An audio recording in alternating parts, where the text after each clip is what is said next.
Sir ನಮಸ್ತೆ sir. ನಮಸ್ಕಾರ. ಏನ್ ಸರ್ ಸಮಾಚಾರ? ಎಂತ ಅಂತ ಹೇಳುದು ಸರ್, ಮೊನ್ನೆ ನಮ್ಮ ಊರಲ್ಲಿ ಹುಡುಗ ಮತ್ತು ಹುಡುಗಿಗೆ ಮದುವೆ ಇತ್ತು ಸರ್.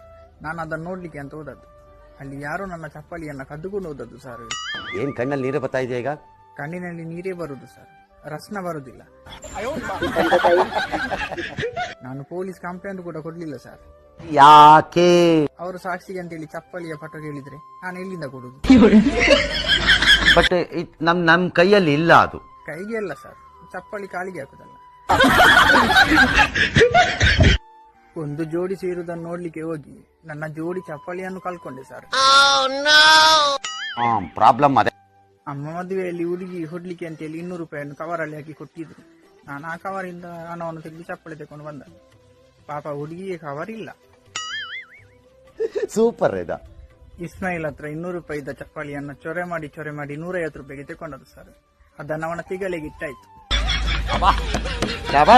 ಹುಡುಗರನ್ನ ಕಳಿಸ್ತೀನಿ, ಪಾದಾನು ಜೆರಾಕ್ಸ್ ಮಾಡಿಸಿ ಕಳಿಸಿ. ಅವನು ಬರ್ಕತ್ತಾಗುದಿಲ್ಲ ಸರ್. ಅವನ ಕಾಲಲ್ಲಿ ಗ್ಯಾರಂಟಿ ಪುರಿ ಗಜ್ಜಿ ಆಗ್ತದೆ.